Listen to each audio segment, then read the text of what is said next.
मीरा भाईंदर शहरात एका मराठी महिला उद्योजकेला तुम्ही मराठी आहात त्यामुळे इथे धंदा करू शकत नाही अशी धमकी दिल्याचा धक्कादायक प्रकार समोर आलाय। या घटनेचा व्हिडिओ सोशल मीडियावर मोठ्या प्रमाणात व्हायरल झाल्यानंतर महाराष्ट्र राज्याचे परिवहन मंत्री प्रताप सरनाईक यांनी स्वतः या प्रकरणाची दखल घेत संबंधित महिला उद्योजकेची भेट घेतली। मिळालेल्या माहितीनुसार विरार येथील रहिवासी रवीना शिंदे या आपल्या कुटुंबासह मीरा भाईंदर महानगरपालिकेसमोरील महात्मा रेसिडेन्सी येथे व्यवसायासाठी भाड्याने गाळा घेण्याच्या प्रक्रियेत होत्या। यावेळी गाळा मिळवून देण्यासाठी मध्यस्थी करणाऱ्या एका परप्रांतीय महिलेने रवीना शिंदे यांना तुम्ही मराठी आहात त्यामुळे इथे व्यवसाय करू शकत नाही असे म्हणत धमकी दिल्याचा आरोप करण्यात आलाय। संपूर्ण घटनेचा व्हिडिओ सोशल मीडियावर व्हायरल झाल्यानंतर मराठी संघटना आणि स्थानिक नागरिकांमध्ये संतापाची लाट उसळली। मराठी माणसाला स्वतःच्या राज्यात व्यवसाय करण्यापासून रोखले जात असेल तर ही गंभीर बाब आहे अशी प्रतिक्रिया अनेकांनी व्यक्त केली। घटनेची माहिती मिळताच परिवहन मंत्री प्रताप सरनाईक यांनी तातडीने दखल घेत रवीना शिंदे यांची भेट घेतली। यावेळी त्यांनी संबंधित घटनेची माहिती जाणून घेत मराठी उद्योजकांवर अन्याय सहन केला जाणार नाही असा इशारा दिलाय। तसेच प्रशासनाने या प्रकरणाची सखोल चौकशी करून योग्य ती कारवाई करावी अशी मागणीही करण्यात आली। दरम्यान प्रकरणामुळे पुन्हा एकदा मीरा भाईंदर परिसरात मराठी विरुद्ध परप्रांतीय वादाची चर्चा रंगू लागली असून सोशल मीडियावर विविध प्रतिक्रिया उमटत आहेत। संबंधित महिलेविरोधात पोलिसात तक्रार दाखल होणार का याकडे सर्वांचं लक्ष लागलं आहे। हमारी एक बहन यहाँ पे बहुत दिनों से चाय और जो वड़ा पाव है और मिसल बेचती है। एक वीडियो सुबह मुझे पता चला कि किसी ने उनको घर अगर भाड़े से लेना है तो वो गए थे, पहले फाइनल हुआ था जो भी 12,000 रुपये भाड़ा और कुछ 30,000 रुपये डिपॉजिट तय किया गया। मगर जब ही मालिक के सामने ये बात आई तो बीच में वाले जो एजेंट ने कहा कि आप मराठी हो इसलिए ये मराठी लोगों को घर देना नहीं चाहते। उन्होंने इतना तक कहा कि हम मालकरी कुटुंब के हैं, हम तो खाते नहीं है कुछ नॉनवेज वगैरह, हम ऐसा ही नहीं खाने वाले लोग हैं। तो मैंने उनको यही कहा कि देखिए लोकशाही में किसने क्या खाना चाहिए, किसने क्या पीना चाहिए, अधिकार ये जो है सबको अलग अलग दिया है। अलग अलग समाज के लोग अलग अलग अपना समाज का हिसाब से काम करते रहते हैं। मगर मराठी लोगों को अगर घर आप मराठी हो करके अगर यहाँ पे नहीं दिया जाएगा तो गलत है। ये मीरा भाईंदर शहर का विधायक होने के नाते मैं ये बिल्कुल सहन नहीं करूँगा। मुझे जैसे ही पता चला मैं हमारे बहन को मिलने आया, उनको कहा कि अगर आपको कुछ भी शिवसेना के माध्यम से मदद चाहिए तो हमारे कार्यकर्ता आपको मदद करेंगे, हम उसके पीछे रहेंगे।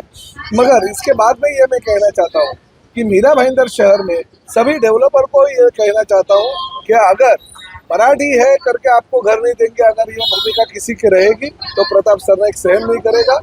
जब तक प्रताप सरनाईक शहर का विधायक है, आप एक भी कंप्लेंट मुझे आई कि हम घर इनको बेचेंगे नहीं क्योंकि ये मराठी है तो हम एक ईंट भी उसको रचने नहीं देंगे। उसका काम खुद मैं जाके साइड पे रुकवाऊंगा क्योंकि ये खिलाफ है, कानून के खिलाफ। ऐसा काम अगर कोई करता रहेगा तो राज्य का मंत्री होने के नाते और शहर का विधायक होने के नाते मैं बिल्कुल ये सहन नहीं करूंगा। मैं आपके माध्यम से सभी डेवलपर और खासकर जो मराठी लोगों को घर नहीं देते उनको यही कहना चाहता हूँ कि अगर ऐसी गलती आप बार बार करते रहोगे तो हमें कानून का आधार लेते हुए आपके कानूनी कार्रवाई करनी पड़ेगी। हमारे शिवसैनिक जो करने वाले हैं तो वो करने ही वाले, मगर कानूनी कार्रवाई आपके ऊपर निश्चित रूप से की जाएगी। देखिए इस राज्य का मैं मंत्री हूँ मगर मराठी, अगर महाराष्ट्र के मराठी लोगों को किसी शहर में और वो भी मीरा भाईंदर शहर में अगर घर मराठी के तय पे अगर मराठी है करके अगर नकारा जाता है तो निश्चित रूप से प्रताप सरनाईक और हमारा राज्य सरकार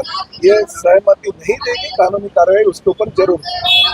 सर मी रवीना शिंदे, मी पूर्वी राहत होती विरारला। तर मी हा गाळा शोधून काढला, मला व्यवसाय करायचा होता म्हणून। तर मला हा गाळा भेटला रेंटवरती। तर गाळा रेंटवरती भेटल्यावरती मला रूम भेटत नव्हतं म्हणून मी माझ्या मुलीसोबत 1 महिना दुकानामध्ये ऍडजस्ट केलं की बाबा चला रूम भेटत नाही तर आपण इथे राहूया। तर मला जमत नव्हतं म्हणून मी एका एजन्सीला सांगितलं की बाबा असं असं मला रूम पाहिजे, तर रूम भेटेल का?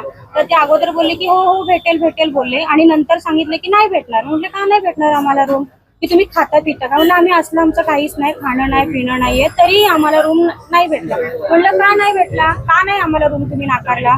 तर ते बोलले की तुम्ही मराठी आहात, तो बंद राहिला तरी चालेल पण आम्ही देणार नाही। हे तुम्हाला कोण म्हणालं? ती जी मध्यस्थी होती ना तिने मला सांगितलं असं करून मी त्यांच्यावरती ऍक्शन घेईल बोलली त्यांना. तर ते बोलली की अरे तो खूप मोठा माणूस आहे, त्याची खूप प्रॉपर्टी आहे, आपण काय त्यांच्याशी भिडणार. असं म्हटलं चुकीचं आहे तर चुकीचं आहे ना.